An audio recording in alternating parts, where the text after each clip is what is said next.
ഉണ്ടാക്കാൻ പോവാണ്.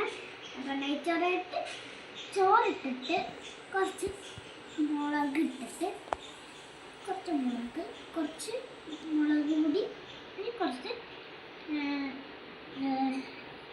നെയ്യ് പിന്നെ കുറച്ച് ഈ സാധനമാണ് ഇവിടെയാണ്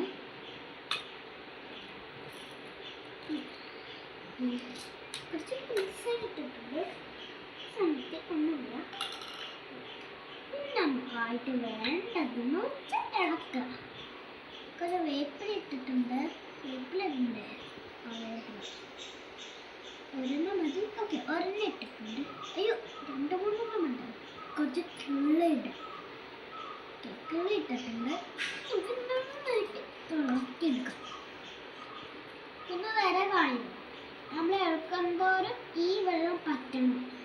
ഇത് താഴോട്ട് പോയി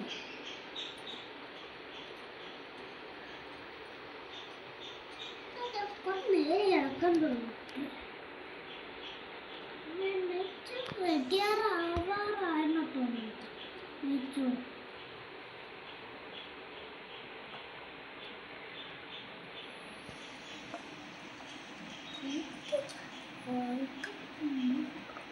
അതൊക്കെ വറുക്കാണ്.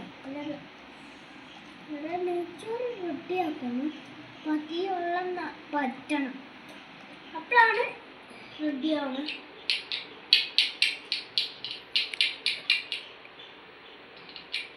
ഇനി നമുക്ക് കുറച്ച് അരിത്തിട്ടിട്ട് കുറച്ച് അരിയിട്ട് ഇത്ര ചെറുതാണ്. കുറച്ച് അരിയിട്ടാണ് അരി ഇട്ടിട്ടുണ്ട്.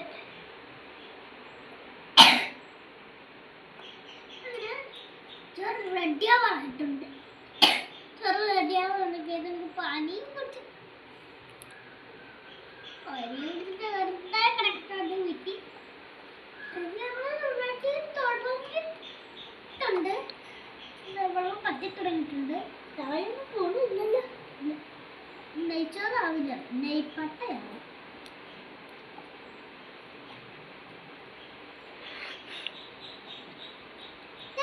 റെഡി തുടങ്ങിയിട്ടുണ്ട്. സാധനം ഒരു 5 മിനിറ്റിനുള്ളിൽ തീരും. നെയ്ച്ചോറ് റെഡി. നന്നായിട്ട് ഇളക്കിയിട്ടുണ്ട്. ഈ 10 താഴെ പോവാ.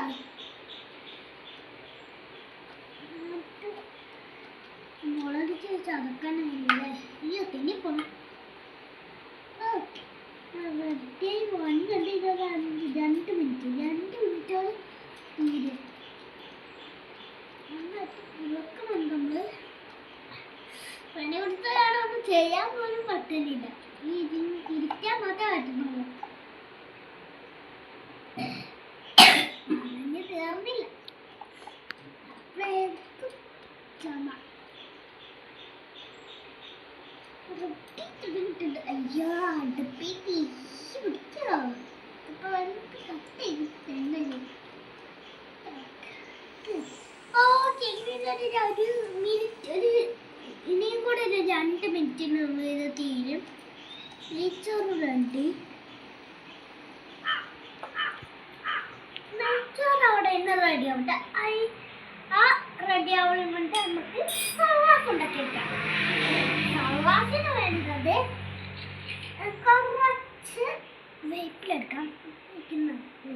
വേപ്പിലിട്ടിട്ടുണ്ട്. വേറെ സലാസ നെയ്ച്ചോറിൻ്റെ സലാസ ശരിക്കും നെയ്ച്ചോറ്. അതിനിട്ട് ഇനി വേണ്ടത് കുറച്ച് നെയ്യ്. അതും തേനുണ്ടോ? അതുകൊണ്ട് കുറച്ചൊരു തേനുണ്ട്. അത് മതി. വെച്ച് കൊടുക്കാം. മഞ്ഞുമില്ല. ഇതുപോലെ കറക്റ്റായി പോയി. ഒന്ന് വരുവോ? കുറച്ച് കുടേണ്ട വരുവോ? കുടഞ്ഞു